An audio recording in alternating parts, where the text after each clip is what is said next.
နာထောင်ပေးတဲ့အတွက်ဘုရားသခင်ကျေးဇူးတော်အထူးပဲချီးမွမ်းပါတယ်လို့နော်ကောင်းပါပြီနော်အားလုံးအသက်တာထဲမှာကျွန်တော်တို့အသီးသီးပါဝင်လက်ရှိတဲ့စိတ်စေနာနဲ့ကျွန်တော်တို့ပါဝင်နေကြတယ်โอเคကျွန်တော်တို့ဘုရားသခင်နှုတ်ကပတ်တော်ကိုခံယူကြရအောင်ဒါလေးကိုကျွန်တော်တို့အားလုံးတူတူဖတ်မယ်လူအပေါင်းတို့သည်ကယ်တင်ခြင်းသို့ရောက်၍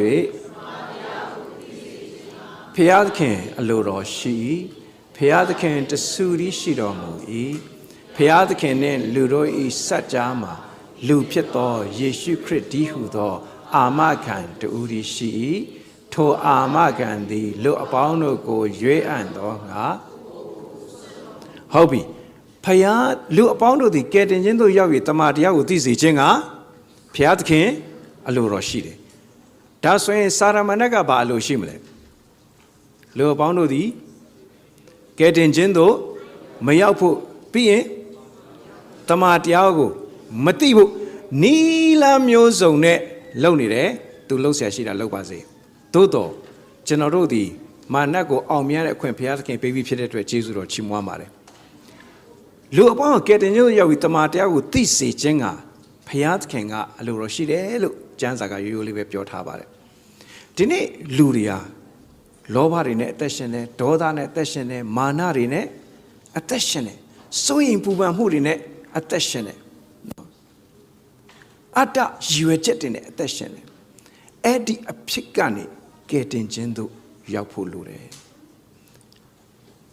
ကယ်တင်ခြင်းသို့ရောက်ခြင်းနဲ့တမန်တရားကိုသိခြင်းသည်နှစ်ခုခွဲပြောလို့ရတယ်လို့တစ်ခုတည်းလည်းဖြစ်လူဟာကယ်တမန်တရားကိုသိသွားတဲ့ခါမှာအော်ငါတကယ်တော့ဒါစိုးရင်စရာမှမဟုတ်တာတမန်တရားကိုသိသွားတဲ့ခါမှာအော်ဒါငါလောဘကြီးစရာမှမဟုတ်တာ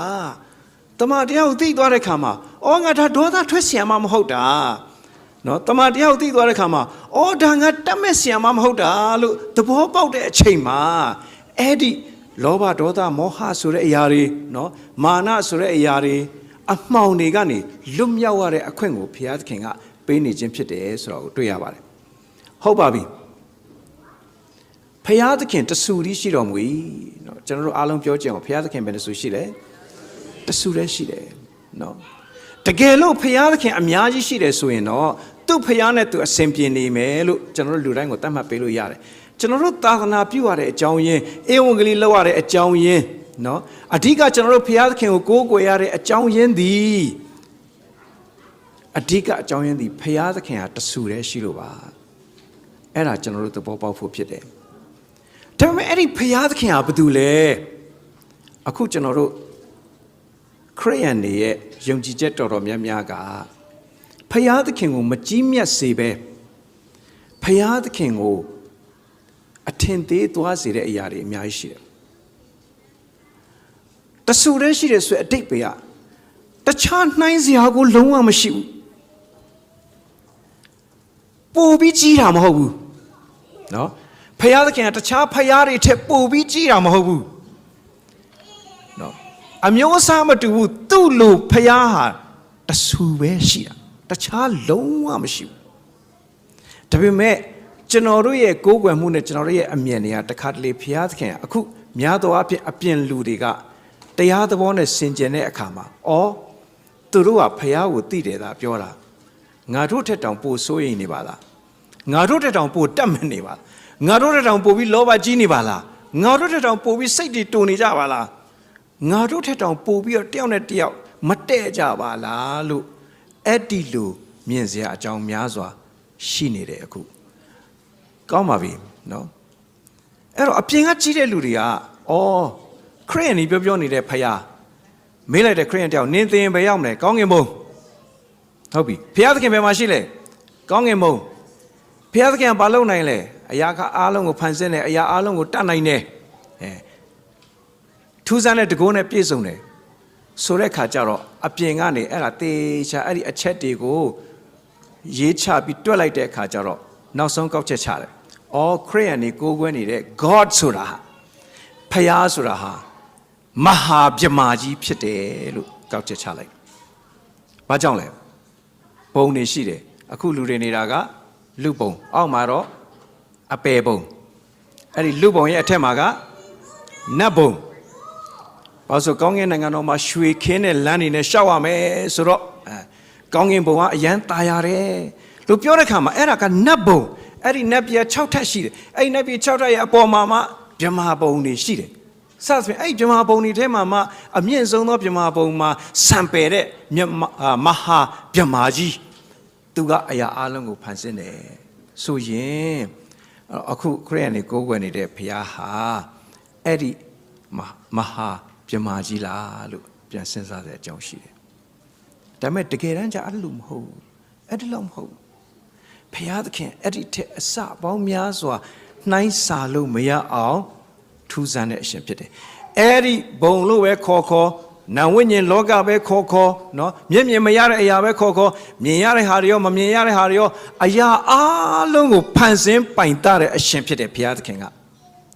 သူ့လိုမျိုးဘယ်သူမှမဖြစ်အဲ့ဒီလိုဖြစ်လာဖို့အတွက်လည်းသူတစ်ပါးနဲ့ပြိုင်နှိုင်းပြီးမှဖြစ်လာတာမဟုတ်ဘူးအဲ့ဒီလိုဖြစ်လာဖို့အတွက်သူကကြင်ကြံအားထုတ်ပြီးမှဖြစ်လာတာလည်းမဟုတ်ဘူးအဲ့ဒီလိုဖြစ်နေတဲ့ဘုရားသခင်ဖြစ်တယ်အဲ့ဒီဘုရားသခင်ကိုသိကျွမ်းရသောအခွင့်အရေးလောကမှာလူတယောက်အတွက်အကြီးမားဆုံးသောအခွင့်အရေးဖြစ်တယ်ဒါပေမဲ့ဝမ်းနည်းစရာကောင်းတာတစ်ခုရှိတယ်ဘုရားသခင်တဆူတည်းရှိတယ်ဆိုတဲ့စကားရဲ့နောက်ွယ်မှာပါလာလဲဆိုတော့ဘုရားသခင်နဲ့လူတို့ဤပါတယ်လေနော်ကြည်အောင်ကြဲလေးပြောအောင်ဘုရားသခင်လူတို့ဤပါလေအဲ့ဒီစัจ जा ဆိုတဲ့စကားလုံးလေးကိုကျွန်တော်ဒီနေ့တော်တော်ဆင်ခြင်မိပါတယ်စัจ जा ဆိုတဲ့အဓိပ္ပာယ်ကနောက်စကားတစ်လုံးနဲ့ပြောမယ်ဆိုရင်စัจ जा ဆိုတဲ့အဓိပ္ပာယ်ကကွာဟမှုဖြစ်တယ်ကွာဟမှုဝမ်းနည်းစရာအကောင်းဆုံးစကားဖြစ်တယ်အဲ့ဒီစัจ जा ဆိုတာနော်အခုအဓိပ္ပာယ်ကဖျားနဲ့လူနဲ့ကတခြားစီဖြစ်နေတယ်ကွာဟနေတယ်လူတယောက်ရဲ့ဘဝမှာဘလောက်အောင်မြင်ပါစေဘလောက်ရုပ်ချောနေပါစေဘလောက်ချမ်းသာနေပါစေဘလောက်ပညာတွေတတ်မနေပါစေအဲ့ဒီလူကဖျားနဲ့ကွာဟနေတယ်ဆိုရင်ဖျားနဲ့အဲ့ဒီလူရဲ့ကြားမှာစัจ जा ဆိုတဲ့အရာရှိတယ်ဆိုရင်အဲ့ဒါဘာမှအဲ့ဒီလူအတွက်အဓိပ္ပာယ်မရှိတော့ဘူး gap စัจ जा ဟုတ်ပြီကဲဇနီးမောင်နှံနေဆိုကြပါစို့ဆရာကျုံးနဲ့သူ့ရဲ့ဇနီးတယ်နော်ဟိုနည်းနည်းစိတ်လှုပ်ရှားကြတယ်နော်ကျွန်တော်တို့အတင်းသားအစ်စ်တွေအိမ်ကိုသွားလဲတဲ့ခါကျတော့ဘသူ့ကိုတိလားမေးတာပေါ့ဥမာကိုမောင်မြတ်သူဆိုသူ့ရဲ့ဇနီးတယ်ကိုတိလားဆိုမတိဘူးအေးဟုတ်ပြီစာနေကြရင်မိတ်ဆက်ပေးမယ်ကျွန်တော်ထပ်မေးလိုက်တယ်နောက်ပြီးဆရာကျုံးရဲ့ဇနီးတယ်ကိုတိလားဆိုတော့သူဟာကျွန်တော်တို့မသိသေးဘူးတဲ့နော်အဲ့တော့မှကိုမောင်မြတ်သူကမပူပါနဲ့တဲ့သူကိုယ်တိုင်တော့မသိသေးဘူးတဲ့နော်ဆိုရပါစို့ဥမာဆရာကျုံးမှာဇနီးတယ်ရှိတယ်ဆိုပါစို့ကျွန်တော်တို့စိတ်ကူးရင်ပြီးမြင်ကြည့်ပါဟုတ်ပြီဆရာကျုံးနဲ့သူ့ရဲ့ဇနီးတယ်တယောက်နဲ့တယောက်အလွန်ချစ်ကြတယ်သူတို့ဟာကျမ်းစာပြောတဲ့အတိုင်းပဲနှစ်ယောက်မဟုတ်ဘူးတယောက်တည်းဖြစ်တယ်ဆိုတဲ့သတင်းစကားကိုကြားတဲ့အခါမှာကျွန်တော်တို့စိတ်နှလုံးထဲမှာအယံပီတိဖြစ်တယ်ဝမ်းသာတယ်သို့တော့ဆရာကျုံးနဲ့သူ့ရဲ့ဇနီးတဲ့စัจ जा မှာဆိုတာလာရင်အဲ့ဒီနောက်ွယ်မှာအဲ့ဒီအမင်္ဂလာတွေအများကြီးရှိစัจ जा ဆိုတာဝင်လာဒါဇနီးတဲ့နဲ့ခင်မွန်းတဲ့ဟုတ်ပြီတငယ်ချင်းမိတ်ဆွေတွေထားလိုက်ပါတငယ်ချင်းမိတ်ဆွေတွေတယောက်နဲ့တယောက်အယမ်းခင်ကြတယ်တယောက်နဲ့တယောက်အယမ်းချစ်ကြတယ်ပြောမနာဆိုမနာနော်ပြောမနာဆိုမနာဆိုတာတဲ့ပြောရင်လည်းမနာဘူးနော်ဆိုကြပါစို့ကျွန်တော်ကိုပါအုပ်ကိုသွားမြတဲ့သူ့ကိုသွားပြောမယ်ပါအုပ်ဘာဖြစ်တယ်ညာဖြစ်တယ်ပေါ့ပြောလိုက်လို့ तू ကကျွန်တော်ကိုပြုံးပြတယ်ဆိုရင် तू နာသွားလားမနာသွားဘူးလားဒါတော့ပြောလို့မရသေးဘူးလူရဲ့သဘောကိုကနာရင်လည်းဘာလုပ်တတ်လဲကြိတ်ပြုံးခေါ်တယ်နော်သူကပြုံးတော့ပြုံးတယ်အထဲမှာတော့ကြိတ်နေတယ်နော်ဆိုတော့ဒါဥပမာပြောနေတာနော်တချို့ကတကယ်ပြောတာထဲဥပမာကိုပို့ပြီးတော့ခွန်အားရတာလည်းရှိတတ်တယ်နော်ဆိုတော့ဥပမာပြောဆိုတော့အခုကျွန်တော်သူ့ကိုတဲ့သွားပြောလိုက်လို့ तू ကဘယ်လို့ပြောမနာဘူးဆိုရင် तू နဲ့ကျွန်တော်ရဲ့ကြားမှာဘာမရှိဘူးလဲအခုပြောနေတဲ့စကားဘာမရှိဘူးလဲစัจ जा မရှိဘူး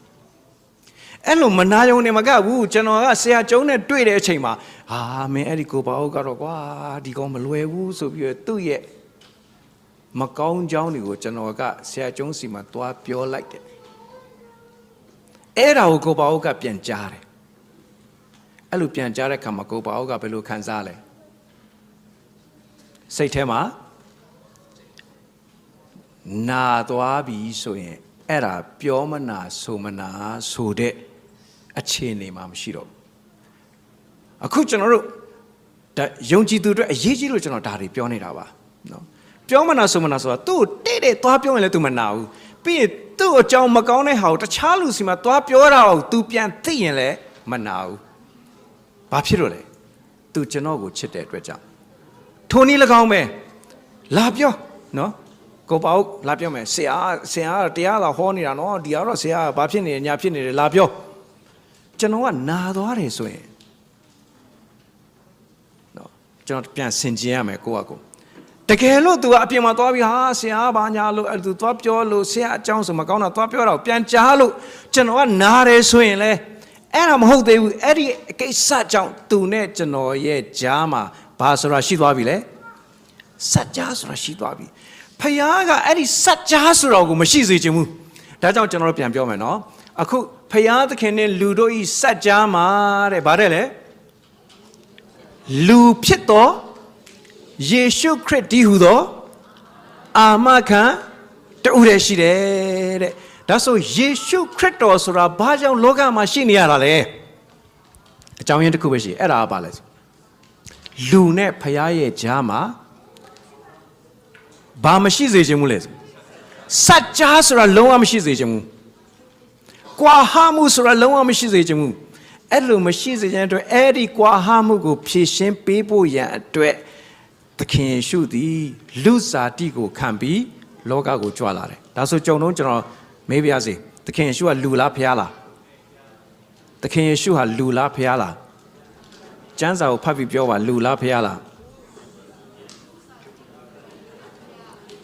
ဟုတ်ပြီလူလားဖျားလား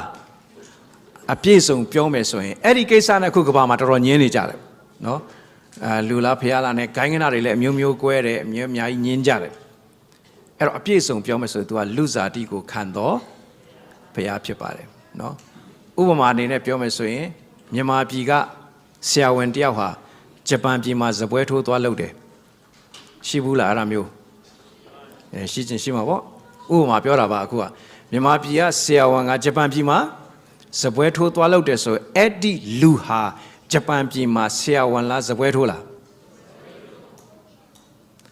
အဲ့လိုဇပွဲထိုးသွားလုပ်တဲ့အတွက်ဆိုကြပါစို့ကျွန်တော်တို့ကိုပေါ့နော်ဩစတြေးလျကိုမရောက်ရှာဘူးသူခင်ဗျာအဲ့နဲ့နောက်ဆုံးနော်ဟိုမိသားစုလိုအပ်ချက်အတွက်ကိုပေါ့ဂျပန်ပြည်မှာဇပွဲထိုးသွားလုပ်နေတယ်အဲ့တော့ကိုပေါ့ကပါလဲစပွဲတို့ကြီးပေါက်နော်ကဘောစပွဲတို့ဖြစ်တယ်ဒါပေမဲ့ तू ကဆရာဝန်မဟုတ်ဘူးလား तू စပွဲတို့သွားလို့တဲ့အတွက်ဆရာဝန်ဆိုတဲ့ဟာတွေပြတ်သွားလားဒါပေမဲ့ तू ကဆရာဝန်ဆိုတဲ့သူ့ရဲ့ဂုဏ်အင်္ဂါကိုတော့ तू ဘာလုပ်ခဲ့ရလဲစွန့်ခဲ့ရတယ်ပြီးတော့ तू ဘာအနေနဲ့နေလဲဒါပေမဲ့ဆရာဝန်နဲ့ဆိုင်တဲ့အတတ်ပညာတွေအားလုံးကသူ့အထဲမှာရှိလားမရှိဘူးလားရှိတယ်ရှိနေစမှပဲလေ तू ကစပွဲတို့အဖြစ်နဲ့ဂျပန်ပြည်ကိုရောက်နေတယ်ဒါဟာနီးစပ်တဲ့ဥပမာတစ်ခုပြတာပါထိုနည်းတူစွာပဲသခင်ယေရှုသည်လူလားဖျားလားအဲ့တော့ तू ကဖျားဖြစ်ခြင်းဆိုတဲ့အခွင့်အာဏာတွေကို तू ကစွန့်လွတ်ပြီးမှလူအဖြစ်နဲ့လောကကိုကြွလာခြင်းဖြစ်တယ်ဟုတ်ပြီနော်ဘာဖြစ်လို့သခင်ယေရှုကကျွန်တော်တို့ခုမကြခင်ပွဲတော်စားတော့မယ်ဘာဖြစ်လို့သခင်ယေရှုခေါင်းကနေသွေးတွေဖြန်ပြန်ကြရလဲနောက်ကြောတစ်ခုလုံးမွားထနေအောင်ဘာဖြစ်လို့ရိုက်ခံတာလဲခြေထောက်နဲ့လက်တွေမှာဘာဖြစ်လို့သခင်ယေရှုကတန်နေနဲ့အရိုက်ခံရတာလဲဘာကြောင့်လဲအကြောင်းရင်းတစ်ခုပဲရှိတယ်ခမည်းနဲ့ကျွန်တော်ကိုဖယားသခင်နဲ့မကွာဟစေခြင်းဥပမာပြောမယ်ဆိုရင်အော်စကာနဲ့ဖျားသခင်ရဲ့ဂျားထဲမှာဘာမရှိချင်ဘူးလဲစัจ जा ဆိုတာမရှိစေချင်ဘူးသူကောင်းကောင်းအဲ့စကားတစ်ခုတော့ရသွားပြီနော်စัจ जा ဆိုတာမရှိတချို့ကအဲ့ဒီစัจ जा ဆိုတာကျယ်လွန်အားကြီးလို့ဖျားเจ้าလည်းတခါမှရောက်မလာတော့ဘူးနော်ပြီးတော့ဖျားเจ้าမရောက်တာထားပါဦးနော်ဖျားနဲ့လည်းစကားပြောဖို့ဆိုတာမရှိတော့ဘူးဖျားဘာပြောလဲဆိုတာလည်းမသိတော့ဘူး မှတ်ထားပါအဲ့ဒီစัจ जा ဟာသူ့တဘာဝအရာဆိုရင်ကြာရင်ဘာဖြစ်တတ်လဲကျဲသွားတတ်တယ်ဥပမာအပေါင်းအသင်းနှစ်ယောက်ဆိုကြပါစို့နော်ဒီမှာဒေါ်နီလာဆွေနဲ့ကိုပါအောင်နဲ့ထိုင်နေတယ်တဖြည်းဖြည်းနဲ့သူတို့နှစ်ယောက်ကြားမှာစัจ जा ဆိုတာရှိလာပြီဆိုရင်လူတွေရဲ့ပြောခြင်းနေဆိုခြင်းနေနဲ့တဖြည်းဖြည်းနဲ့အခြေအနေရအဲ့ဒီစัจ जा ဘာဖြစ်လာနိုင်လဲပို့ပြီးကျဲလာဒါကြောင့်ဒီကနေ့အဲ့ဒီ gap တွေလူနဲ့ဖျားကြားမှာတော့၎င်းလူအချင်းချင်းထဲမှာတော့၎င်းလူအချင်းချင်းဆိုတာအပြင်မှာတော့ထားလိုက်ဖျားနဲ့အဆက်မရှိတဲ့လူတွေမှာထားလိုက်ဖျားနဲ့အဆက်ရှိလာတဲ့လူတွေမှာအချင်းချင်းထဲမှာကွာဟမှုဆိုတဲ့အရာမရှိစေဖို့ဖျားသခင်ရဲ့အလိုတော်ဖြစ်တယ်။ကောင်းပြီအခုကြောင့်ကျွန်တော်တို့အသင်းတော်ကိုဝင်ကြတယ်အသင်းတော်ကိုဝင်ကြတယ်ဆိုတဲ့အဓိပ္ပာယ်ကဖျားသခင်နဲ့ငါမကွာဟသလိုဒီညီကောင်မောင်နှမအချင်းချင်းနဲ့လည်းငါမကွာဟခြင်းဘူးဆိုတဲ့စိတ်နဲ့ဝင်ကြခြင်းဖြစ်တယ်လို့ပြောချင်ပါတယ်နော်ကျွန်တော်အသေးစိတ်ကိုတော့အသင်းတော်အကြောင်းရောက်တဲ့ခါမှာပြောမယ်အခုအကြမ်းမြင်ပြောမယ်နော်အသင်းတော်ဝင်တဲ့အခါဝင်တဲ့၃ပိုင်းရှိတယ်တစ်ပိုင်းကဝိညာဉ်ပိုင်းဆိုင်ရာဝင်ခြင်းဝိညာဉ်ပိုင်းဆိုင်ရာဝင်ခြင်းဝိညာဉ်ပိုင်းဆိုင်ရာဝင်ခြင်းကတော့သူကတကယ်ဖျားနဲ့အဆက်ရသွားတာဖျားနဲ့မွေ့လျော်ပြီးတော့ဖျားကြောင့်အသင်းတော်ကိုရောက်လာတာဒါပဲပြီးရင်ဒုတိယကစိတ်ပိုင်းဆိုင်ရာဝင်ခြင်းနော်စိတ်နှလုံးကိုကအသင်းတော်ထဲမှာရှိအဲ့ဒီစိတ်နှလုံးကအသင်းတော်ထဲမှာရှိတဲ့အတွက်အဝေးရောက်နေရင်တောင်မှနော်အဝေးရောက်နေတာတောင်မှစိတ်နှလုံးကတော့အသင်းတော်ကိုရောက်နေတယ်အခြေအနေရတခြားတနေရာရောက်ရင်တော့စိတ်နှလုံးအသင်းတော်ကိုရောက်နေတယ်အဲ့ဒါစိတ်နှလုံးဝင်တယ်ခေါ်တယ်နော်ဒါကြောင့်အသင်းတော်ဝင်ခြင်းဒီ membership form ဖြည့်ပြီးပါဝင်ခြင်းလောက်ပဲမဟုတ်ဘူးဝိညာဉ်ပိုင်းဆိုင်ရာဝင်ခြင်းစိတ်ပိုင်းဆိုင်ရာဝင်ခြင်းနဲ့နောက်ဆုံးတစ်ခုကကာယပိုင်းဆိုင်ရာဝင်ခြင်းစိတ်ပါတယ်လို့ကိုယ်ကလည်းရောက်လာတယ်ကိုယ်ရောက်လာတဲ့အတွက်ကြောင့်အလှငွေလည်းပါဝင်လာတယ်ခုဖျားပေးထားတဲ့အစွမ်းစတွေနဲ့လည်းထဲထဲဝင်ဝင်ပါဝင်ပြီးလှုပ်ရှားလာတယ်အဲ့ဒါဟာအသင်းတော်ကိုပါဝင်ခြင်းဖြစ်တယ်ဆိုတော့တွေ့ရတယ်ဘာဖြစ်လို့ဖျားကအဲ့လိုဖြစ်စေတာလဲဆိုရင်သူနဲ့မကွာဟစေခြင်းဘူးအချင်းချင်းမကွာဟစေခြင်းဘူးဒါကြောင့်သခင်ယေရှုကတခုပဲပြောတယ်သင်တို့ဒီအချင်းချင်းချစ်ကြလင်ဒါပေမဲ့အချင်းချင်းချစ်ကြလင်ဆိုတာကိုယ့်ဟာကိုချစ်တတ်တယ်လို့ချစ်ခိုင်းတာမဟုတ်ဘူးကိုယ့်ဟာကိုချစ်နိုင်တယ်လို့ချစ်ခိုင်းတာလည်းမဟုတ်ဘူးသခင်ယေရှုကဘာပြောလဲငါသည်သင်တို့ကိုချစ်သည်နီးတူသင်တို့သည်အချင်းချင်းချစ်ကြလော့ထို့သို့ချစ်လင်ထိုမေတ္တာကိုထောက်၍သင်တို့သည်ငါတပည့်ဖြစ်သည်ကိုသိကြလိမ့်မည်လို့ကျမ်းစာအဲ့ဒါကိုပြောထားတာအဲ့တော့ဒီနေ့အဓိကကျွန်တော်ပြောချင်တဲ့ message ကတော့စัจ जा ဆိုတဲ့အရာဒါလေးစဉ်းစားပါဖျားသခင်နဲ့လူရဲ့ကြားမှာစัจ जा ဆိုတာမရှိစေချင်ဘူးအဲ့လိုမရှိဖို့အတွက်သခင်ယေရှုကဆောင်ရွက်တယ်ကျွန်တော်တို့ဖတ်ကြည့်မယ်နော်ဖျားသခင်လူတို့ရဲ့စัจ जा မှာလူဖြစ်သောယေရှုခရစ်တည်းဟူသောအာမခံတူရဲ့ရှိအောက်ဆုံးကြောင်းလေးကိုဖတ်ရအောင်ထိုအာမခံသည်လူအပေါင်းတို့ကိုရွေးအံ့သောကိုအဲ့ဒီအာမခံဟာအောစရာကောင်းတယ်နော်သခင်ယေရှုကဘသူနဲ့ဘသူကြားမှာယက်တည်လဲဖယားနဲ့လူရဲ့ကြားမှာဟုတ်ပြီဒါဆိုသခင်ယေရှုကဘသူဖက်ကိုလိုက်တယ်လဲဘယ်သူဖက်ကိုလိုက်တယ်လဲဖယားဘက်ကိုလိုက်သလားလူဘက်ကိုလိုက်သလား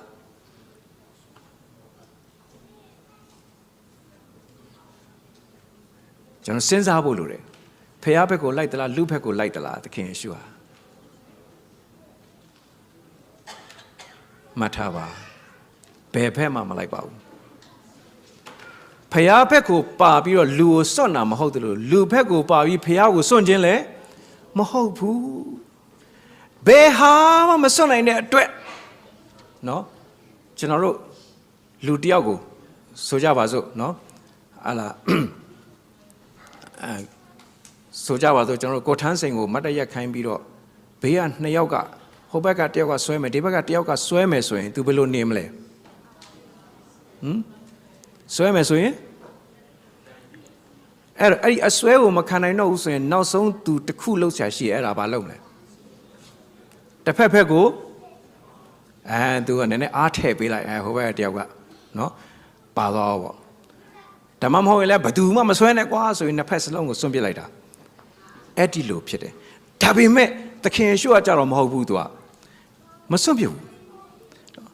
နှစ်ဖက်စလုံးကိုပါတော့အဲ့ဒီနေရာမှာခံရတဲ့နာကျင်မှုကကျမ်းစာကပြောတယ်ထိုအာမခံသည်လူအပေါင်းတို့ကိုရွေးရန်တော့ငါဘာလုပ်တယ်လဲအဲ့တော့မှတ်ထားပါဘယ်တော့မှဆိုကွာဟမှုကိုစัจ जा ကိုဖြည့်ရှင်းပေးတဲ့လူမှာပင်ပန်းခြင်းနဲ့ဆွန့်လွတ်ခြင်းနဲ့အနစ်နာခံခြင်းဆိုအမြဲတမ်းရှိတယ်တခုရှိတယ်အဲ့ဒီကွာဟမှုတွေကိုပို့ပြီးကွာဟသွားအောင်လုပ်တာကြတော့ဘာမှမစိုက်ရဘူးလေကလေးစိုက်လိုက်ရုံပဲเนาะလေကလေးစိုက်တာနဲ့အဲ့ကွာဟချက်တွေအကြီးကျယ်အများကြီးကွာသွားနိုင်တယ်သို့တော့ဒီကနေ့เนาะကျွန်တော်တို့တကယ်ပြန်ပြီးပေါင်းစည်းစေမဲ့အရာကွာဟမှုစัจ जा ဆိုတဲ့အရာတွေကိုဖြည့်ရှင်းမဲ့သူတွေဟာဘာပဲဖြစ်ဖြစ်เนาะအနစ်နာခံမှုရှိတယ်ဆွန့်လွတ်မှုတွေရှိတယ်အဲ့ဒါတွေကစေတနာစိတ်ရဲ့เนาะစုံလင်သောစေတနာစိတ်ရဲ့လက္ခဏာလေးတွေဖြစ်တယ်ဆိုတော့အဲ့ဒါကိုပြောချင်ပါတယ်အဓိကတော့ဘုရားသခင်နဲ့မကွာဟတယ်လို့ကျွန်တော်တို့အချင်းချင်းလဲမကွာဟဖို့စัจ जा ဆိုတာမရှိဘူးဆိုတဲ့အကြောင်းကိုကျွန်တော်အဓိကဝေငှချင်တာဖြစ်ပါတယ်ဟုတ်ပြီအဲ့ဒီဟာကိုအဲ့ဒီလိုစိတ်စေတနာဒီတရားကိုသိသွားတဲ့အခါမှာရှင်ပေါလုကျွန်တော်ပြန်ပြောမယ်နော်ရှင်ပေါလုကတရားသိတဲ့အခါလူတွေဖျားနဲ့သိစေခြင်းနဲ့ဖျားနဲ့မကွာဟစေခြင်းတော့ဘူးကျွန်တော်အခုမလေးရှားသွားတယ်အပြန်ကြတော့ကျွန်တော်လေရင်လက်မှတ်ကအရန်เนาะကျွန်တော်ကြော်လဲကြော်ညာပြီးပါပြီနောက်ဆိုမလင်တို့စီးကြပါတော်တော်ကောင်းတယ်เนาะအခုကျွန်တော်တို့အတန်းတော်ဇမီတော်မှအခုနာရေးကိစ္စနဲ့မလေးသွားတော့မလင်တို့ပဲစီးသွားတယ်သူကကျေးဇူးတင်လို့เนาะဆရာကျုံးတို့ဆရာတို့ဝယ်ပေးလိုက်တဲ့လေရင်လက်မှတ်သုံးကုံစလုံးကျမတယောက်တည်းတဲ့ခလေးနဲ့အရန်အဆင်ပြေတယ်တဲ့ဒါပေမဲ့တစ်ခုပဲရှိတယ်ခလေးကခရီးစဉ်တစ်လျှောက်လုံးသချင်းဆိုတယ်တဲ့เนาะကြီးကျယ်ငိုတယ်တဲ့အစအဆုံးထိဒါပေမဲ့တဲ့ဟိုကောင်းကောင်းမွန်စီးရတယ်ပေါ့နော်သူရောက်သွားတဲ့အကြောင်းပြောတယ်ကျွန်တော်လည်းဈေးသက်တာလို့ဆိုဝယ်လိုက်တာအပြန်ကြတော့အဲ့လင်မြန်ကဘာလီကိုဝင်ရတယ်ဘာလီကနေပတ်မယ်ဆိုတော့ကျွန်တော်အစတော့ဩခီးစဉ်ရှည်တာပေါ့ဒါပေမဲ့စဉ်းစားဩငါဘာလီမရောက်ဘူးသေးဘူးတော်ပဲဆိုပြီးတော့အတော်ပဲဆိုကျွန်တော်အဲ့ရင်ဘာလီဝင်တဲ့လင်မြန်ကိုကျွန်တော်ရွေးဝယ်လိုက်ဈေးလည်းသက်တာတယ်နော်ကီလိုလည်းရတယ်အဲ့ဝယ်လိုက်ဘာလီရောက်ပြီးတော့ဘာလီကနေနေ့လေပြန်ထွက်လာမဲ့လင်မြန်ကင်ဆာဖြစ်သွားတယ်တဲ့ကျွန်တော်စိတ်မကောင်းပါဘူး sorry ဆိုပြီးအကြောင်းကြားတယ်အဲ့ညကြမှာလင်မြန်ရှိမယ်သူစိတ်မကောင်းပါဘူးလို့အကြောင်းကြားတော့ကျွန်တော်ကအဲ့စိတ်မကောင်းသူကအကြောင်းကြားပြီးမယ်ကျွန်တော်တော်စိတ်ထဲမှာပျော်သွားတော့ကျေးဇူးတော်ပဲငါဘာလီမှာလဲဖို့အချိန်ပိုရသွားပြီဆိုပြီးအဲ့ဒီနေ့မှာကျွန်တော်ဘာလီမှာရှောက်သွားဖြစ်တယ်သွားဖြစ်တော့ကျွန်တော်ဘယ်သွားမှမသိဘူးကျွန်တော်ဒီတိုင်းပဲခြေချင်ပဲရှောက်သွားနေတာပတ်ဝန်းကျင်မှာနော်အဲ့လိုပတ်ဝန်းကျင်မှာခြေချင်နဲ့ရှောက်သွားနေတဲ့အချိန်မှာဟိုအကုန်လုံး cyber လေးတွေကင်ပြီးလူတွေကလာကြတယ်နော်hello sir transport hello sir transport motor car or motorcycle vru transport နဲ့လာကြတယ်နော်အဲ့လာပြောတော့ဘာလို့မှမသိဘူးနော်ကျွန်တော်ကြည့်တော့လဲဒီလူဟုတ်ရလားပေါ့နော်တို့ကြငါ့ကိုပဲခေါ်သွားမှမသိဘူးငါလည်းတစ်ခါမှမရောက်ဘူးပေါ့နော်အဲ့လိုစဉ်းစားအဲ့တော့ကြငါ့ကိုအထင်လွဲပြီး boss ကြီးလို့ထင်ပြီးတော့တနေရာခေါ်သွားရင်ဒုက္ခပေါ့အဲ့လိုစဉ်းစားနေတော့တနေရာရောက်တဲ့ခါကျတော့လူတယောက်ကကျွန်တော်ကိုကပ်ပြားလေးကင်ပြီးရိုးရိုးလေးပါပဲသူအဆောက်လေးကင်ထားပြီးတော့ boss are you okay for transport today တဲ့ကျွန်တော်လည်းနည်းနည်းရှောက်ရတာလည်းညောင်းလာပြီအဲ့ဒါကျွန်တော်လည်းရှာရှည်ပြီးသူ့ကိုမေးလိုက်တာ how's your transport ဆိုသူက okay တဲ့ I got car တဲ့ only you and me တဲ့ we go round and round and round only $50 okay whole day for $50 so US dollars so where are you from I'm from Australia no you don't need US Aussie 50 okay so အဲ့ဒါနဲ့တော်ပဲဆိုကျွန်တော်လဲတွားလိုက်တကယ်တမ်းတော့ဒီမှာဆိုဟိုနားဒီနားတော့တက္ကစီစီးရင်တော်တော်ဈေးကြီးတာပေါ့နော်ဟိုမှာတနေ့ကုန်ပတ်တာအဲ့ဒါ50အဲ့ဒါကို तू အရန်ကိုကျေးဇူးတွေတင်းနေကျွန်တော်အလုပ်ပေးတဲ့အတွက်ကျေးဇူးတင်တယ် boss ဆိုပြောလို့မဆုံးဘူးအဲ့ဒါနဲ့ကျွန်တော်လည်းသူ့ကိုစိတ်စေတနာဖြစ်ပြီးတော့ lunch ကျွေးမယ်လို့ပြောတော့ तू ပိုတောင်ကျေးဇူးတင်သွားကျွန်တော်ပိုတောင်ရှောက်ခေါ်သွားနော်ခေါ်သွားပြီးတော့မှတခါတည်းအဲ့မှာဟို lunch ဟိုအသေးစိတ်တော့မမင်းနဲ့တော့ဘယ်တွေသွားလဲဆိုတာနော်အဲ့တော့အဲ့ဒီနော်ဟိုခင်ဗျားတို့အတွေးချော်ပြီးကြောက်ထဲကြောက်ကုန်မှာဆိုလို့ပြောတာပါနော်ဆိုအဲ့တော့အဲ့ဒီသွားတဲ့ချိန်ကျတော့သွားတနေရာမှာလန့်စားမယ်ဆိုပြီးစားတဲ့အချိန်လန့်စားရင်းနဲ့ तू ကလည်းအင်္ဂလိပ်တော်တော်ဆင်းရဲကျွန်တော်လည်းသိချမ်းသာတာမဟုတ်ဆိုတော့ ကျွန်တော်စိတ်ထဲမှာသူ့စိတ်စေတနာဖြစ်လာတယ်။အော် तू ကတကယ်စေတနာရှိတဲ့လူဖြစ်တယ်။တကယ်ရိုးသားပွင့်လင်းတဲ့လူဖြစ်တယ်။ဒါပေမဲ့ကျွန်တော်စဉ်းစားဒီလောက်စေတနာရှိပြီးရိုးသားပွင့်လင်းတဲ့လူတယောက်ဟာနော် तू ဖျားနဲ့ကွာဟနေတယ်။အဲ့ဒါတော့မဖြစ်သေးဘူး။အဲ့ဒီကွာဟချက်ကိုဖြေရှင်းမှုယေရှုခရစ်တော်ကြွလာတယ်။ကြွလာရဲ့သားနဲ့ယေရှုအသေးခံရဲ့သားနဲ့ရှင်မြတ်ထမြောက်ရဲ့သားနဲ့အဲ့ဒါကို तू ကမသိဘူးမခံစားရဘူးဆိုတော့ကျွန်တော်အဲ့ဒါကိုဘယ်လို့မှမနေနိုင်တော့ဘူးထမင်းစားတော့ကျေးဇူးတော်ကြောင့်ကျွန်တော်တို့မှားတဲ့ဟာတော်တော်ကြာကြာစောင့်ရတယ်အဲ့ဒါကျေးဇူးတော်ပဲအဲ့ဒါစောင့်နေတဲ့အချိန်မှာသူ့ကိုကျွန်တော်ဧဝံဂေလိပြောပြတယ်သူအရန်စိတ်ဝင်စားတယ်သူတခါမှမကြားဘူးအရန်စိတ်ဝင်စားတယ်သူ့နာမည်ကအင်ဒိုနီးရှားလို့ဆိုရင်ညိုမောင်တဲ့အဲ့နဲ့ကျွန်တော်ကမင်းကငါဘာမှလို့ခေါ်မယ်ညိုမောင်လို့ခေါ်လိုက်တယ်နော်ခေါ်တယ်သူကကျွန်တော်ခါတဲ့ဖုန်းနံပါတ်တွေပါပေးပြီးတော့နောက်ဆိုရင်ဆူတောင်းတဲ့ခါမှာတတိယပါအဲ့ဒီကိုညုံမောင်ပြောင်းလဲဖို့ကျွန်တော်ဘာလီမြို့ရဲရှောက်ပတ်တဲ့ခါဘာတွေ့ရလဲဆိုရင်နတ်စင်နေနတ်ကွန်းနေနဲ့ temple ကြီးပဲဖျားကြောင်း and how come so many temples ဆိုတော့ every house temple တဲ့သူကဟိုအိမ်တိုင်းတစ်ခါအော်ကြည့်လိုက်လေရုပ်ထုတွေကလည်းအပြည့်ဘာလီကနော်အသင်းတော်တွေရှိသလားဆိုတော့ရှိတယ်လို့သူပြောပါတယ်နော်ဒါပေမဲ့အဲ့ဒီနေရာမှာမလေးရှားနဲ့မတူတော့ဗမာလူမျိုးတွေတော့သိမတွေ့ရဘူးသူတို့ကျွန်တော်တို့မြန်မာတွေနဲ့တော့တော်တော်လေးနီးစပ်တယ်အော်ဘာပဲပြောပြောငါတို့အသင်းတော်ကလူတွေလည်းလင်းတက်တာတဲ့ချိန်ဘာလီမှာသွားလဲရင်နားရင်နဲ့အဲ့ဒီမှာသွားပြီးဧဝံဂေလိလောက်ကြရင်တိတ်ကောင်းမှာပဲလို့ဧဝံဂေလိဆရာတွေအားလုံးကိုနှိုးဆော်ကြပါတယ်လို့နော်ဟိုတက်တာတဲ့ချိန်ကျွန်တော်သတင်းပို့ပါမယ်လို့လင်းလက်မှတ်နော်တော့ပြီးရင်ကျွန်တော်အဲ့ဒီလူရဲ့ကပ်ပြားလေးပါပေးလိုက်ပါမယ်သူတနေ့ကုန်ရှောက်ပို့ပါလိမ့်မယ်လို့နော်ဆိုတော့ပြောချင်တာကကျွန်တော်စိတ်ထဲမှာအဲ့ဒါလေးခံစားပြီးကျွန်တော်သူ့ကိုဝေငှခဲ့တယ်ပြန်လာတော့လဲဖုန်းဆက်တယ်သူကျေးဇူးတင်လို့အဆက်အသွယ်ရတယ်တနေ့သူယုံကြည်သူဖြစ်လာမယ်ကျွန်တော်မျှော်လင့်တယ်ပြီးရင်သူ့အားဖြင့်တခြားလူတွေလည်းပြောင်းလဲလာပြီးတော့သာသနာလုပ်ငန်းမှာဖြစ်လာလိမ့်မယ်လို့ကျွန်တော်မျှော်လင့်တယ်နော်အဲ့တော့ကျွန်တော်တို့ကအပျော်ခရီးထွက်ရမယ့်လူတွေမဟုတ်ဘူးဘယ်လိုပဲထွက်ဧဝံဂေလိခရီးစဉ်ထွက်ဖို့ဖြစ်တယ်ဆိုတော့ကျွန်တော်ခံစားရတယ်ရှင်ပေါလုရဲ့ feeling ကိုကျွန်တော်ခံစားရတယ်ပေါလုကအဲ့ဒါကြောင့်သူကဒါကိုသိတဲ့ခါကျတော့အဲ့ဒီအတွက်သူ့ရဲ့တက်တာနောက်ဆုံးခေါင်းဖြတ်တက်ခံတဲ့အထိနော်အဲ့ဒီစိတ်စေတနာနဲ့အသက်ရှင်သွားရုံနဲ့မကဘူးသူကလူတစ်ယောက်ကိုထပ်မိတ်ဆက်ပေးတယ်ဖတ်ကြည့်အောင်ထို့သောတင်တို့၏အကျိုးကိုပြုစုခြင်းသောစေတနာစိတ်ကိုဖျားသခင်သည်တိတုအားလည်းပေးတော်မူသောကျေးဇူးတော်ကြီးလာပေ၏ထိုသူသည်ငါတိုက်တွန်းသောစကားကိုနားထောင်သည်သာမကအလွန်စေတနာစိတ်အားကြီး၍တင်တို့စီတို့အလိုအလျောက်နာမည်လေးတစ်စိတ်အမင်းရှိပါအောင်တိတုကိုမိတ်ဆက်ပေးတယ်ဒီတိတုကလူငယ်ကလေးပဲဖြစ်တယ်ဒါပေမဲ့တိတုကိုကြည့်လိုက်ရင်ဘာတွေ့ရလဲဆိုတော့တင်တို့၏အကျိုးကိုပြုစုခြင်းသောစေတနာရှိနေတယ်နော်အကျိုးကိုပြုစုခြင်းတဲ့စေတနာနော်အယံမင်္ဂလာရှိအဲ့ဒီစကားကနော်အခုကိုယ်ဘေးမှာရှိတဲ့လူကိုလှည့်ကြည့်ပြီးမေးပါခမည်းအကျိုးအတွက်ကျွန်တော်ဘာလုပ်ပေးရမလဲလို့မေးပေးပါနော်ဒီနေ့လူတွေရဲ့အတ္တဟာနော်လူတွေရဲ့အတ္တဟာကိုယ့်အကျိုးအတွက်ပဲစဉ်းစားတာလိုက်ဆိုပါလူပေါင်းတို့သည်ယေရှုခရစ်ရဲ့အကျိုးကိုမရှာကိုယ့်အကျိုးကိုသာရှာကြ၏ဟုတ်ပြီကိုယ့်ဘေးမှာရှိတဲ့ညီကောင်မောင်တို့ကချင်းချင်းမေးပါငါအသက်ရှင်နေတာမင်းအတွက်အကျိုးရှိရလားလို့မေးပါ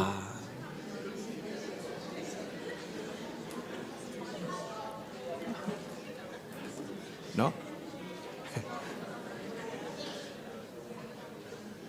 โอเคနော်အဲ့တော့အဲ့ဒီသူကတစ်တူကဘာစဉ်းစားနေလဲဆိုရင်သူများရဲ့အကျိုးကိုဘယ်လိုပြုစုအဲ့ဒီအကျိုးထဲမှာအကြီးမားဆုံးအကျိုးရနော်လူမှုရေးပိုင်းဆိုင်ရာအကျိုးမဟုတ်ဘူးဝိညာဉ်ပိုင်းဆိုင်ရာအကျိုးလူမှုရေးပိုင်းဆိုင်ရာအကျိုးကျေးဇူးကတော့အခုတည်ငါအတွက်ဖြစ်တယ်ဝိညာဉ်ပိုင်းဆိုင်ရာအကျိုးကျေးဇူးကထာဝရအတွက်ဖြစ်တယ်အဲ့ဒါကိုပြုစုခြင်းနဲ့စေတနာစိတ်ကိုဘယ်လိုလုပ်သူကရတယ်လဲကျမ်းစာပြောတယ်ဖျားသခင်သည်တိတုအားလဲပြီးတော့ပေါလုကသူ့အထဲမှာအဲ့ဒီစေတနာဖျားထည့်ပေးတာခံစားရသလိုတိတုအထဲမှာလည်းအဲ့ဒီစေတနာရောက်သွားတာကို तू မြင်တော့အယံကျေးဇူးတော်ချီးမွမ်းတယ်အဲ့တော့စေတနာရှိတာရင်လည်းကျမ်းစာပြောတယ်ငါတိုက်တွန်းသောစကားကိုထိုသူသည်နားထောင်သည်သာမကဆိုတိုက်တွန်းလို့ရလားမရဘူးလားရတယ်ဒါပေမဲ့တိုက်တွန်းလို့တော့မဟုတ်ဘူးတဲ့ဆက်ပြောတယ်နားထောင်သည်သာမကအလွန်စေတနာစိတ်အားကြီးပြီးတော့ တင်းတို့စီကိုအလိုလိုသွားတယ်တိုက်တွန်းစရာမလိုတိုက်တွန်းစရာမလိုအလိုလိုသွားတယ်လောက်ပါအတင်းတော်မှာပါဝင်ပါအမျိုးသမီးကဏ္ဍမှာပါဝင်ပါအမျိုးသားကဏ္ဍမှာပါဝင်ပါဆိုတော့ခုနပြောသလိုဖြည်းဖြည်းပဲပြောရမှာလားအနေတော်ပဲပြောရမှာလားခက်ကြမ်းကြမ်းပဲပြောရမှာလားဒါပေမဲ့ဒါတွေလုံးဝမရှိဘူးတိုက်တွန်းစရာကိုမလိုပဲနဲ့ခုနပြောလို့နော်တချို့တွေကဘယ်လိုပြောမရဘူးတချို့တွေကဘယ်လိုမှကိုပြောစရာမလိုတာအလိုလိုအတွင်းထဲကစိတ်စေတနာကတွန်းနေတယ်တဲ့အဲ့ဒီလိုဖြစ်ဖို့အားလုံးကိုဘုရားသခင်လှုပ်ဆောင်နေပါတယ်လို့ကျွန်တော်ယုံကြည်တယ်အဲ့ဒီအတိုင်းလဲဖြစ်လာပါလိမ့်မယ်လို့ကျွန်တော်ကြော်ညာချင်ပါတယ်ရပါပြီဒါလေးနဲ့ကျွန်တော်တို့ညီကုန်းချုပ်မယ်ဖတ်ရအောင်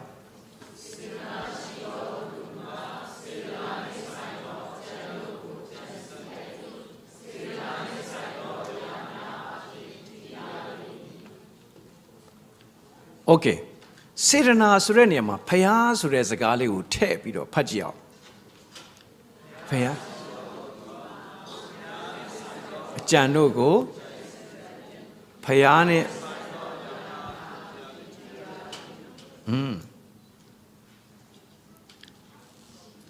စေတနာရှိတဲ့လူဟာတဲ့ဘာကိုကြံစီမလဲစေတနာနဲ့ဆိုင်တဲ့အကြံတွေကိုကြံစီမယ်စေတနာနဲ့ဆိုင်တဲ့အရာအဖြစ်အဲ့ဒီလူကယက်တီလိမ့်မယ်တဲ့ stand firm ယက်တီလိမ့်မယ်လို့ကျမ်းစာအဲ့လိုပြောတယ်ကိုဘာနဲ့ယက်တီနေတယ်လဲဆိုတဲ့အရာပေါ့နော်ခုနပြောလို့ဖျားရှိတဲ့သူကဖျားနဲ့ဆိုင်တဲ့အရာတွေကိုဘာလုပ်မလဲကြံစီစဉ်းစားလိမ့်မယ်တဲ့အဲ့ဖျားနဲ့ဆိုင်တဲ့အရာတွေအဖြစ်ယက်တီလိမ့်မယ်လို့ပြောတယ်ဒီနေ့ကျွန်တော်တို့အသင်းတော်နဲ့ပတ်သက်ပြီးစဉ်းစားမယ်စေတနာဆိုတဲ့နေရာမှာအသင်းတော်ဆိုတာလေးကိုထည့်ပြီးဖတ်ကြည့်အောင်အသင်းတော်ရှိသောသူမူကားအသင်းတော်နဲ့ဆိုင်သောအရာတို့ကိုကြံစီတတ်၏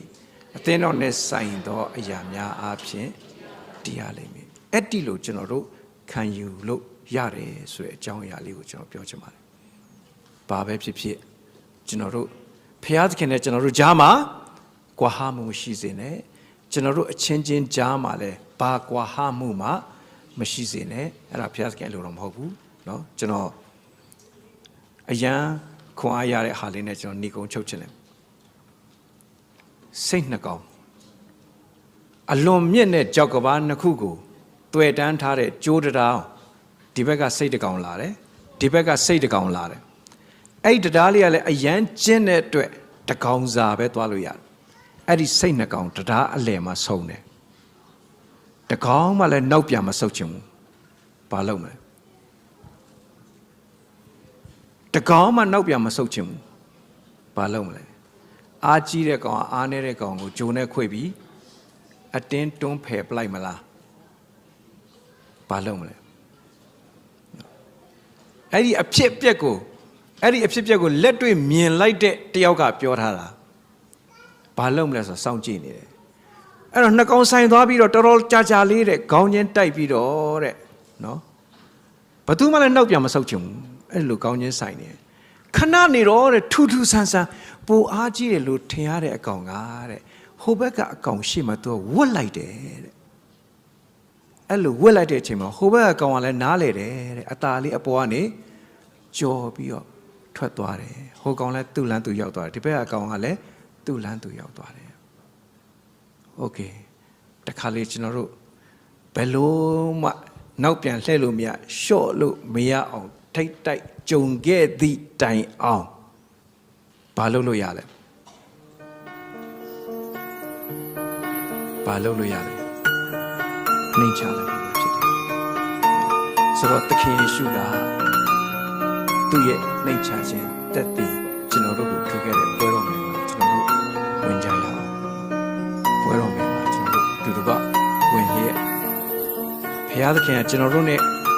ဘုရားသခင်ကြားမှာကွာဟမှုရှိစေဖို့အတွက်ခံပေးတဲ့ပွဲတော်မင်္ဂလာကျွန်တော်အတွက်ကျမအတွက်ဖြစ်တယ်ကျွန်တော်ကျမဒီလဲကွာဟမှုရှိသမျှကိုဖြည့်ရှင်းဖို့ဆိုတဲ့အရာနဲ့เนาะကျွန်တော်တို့ပွဲတော်မင်္ဂ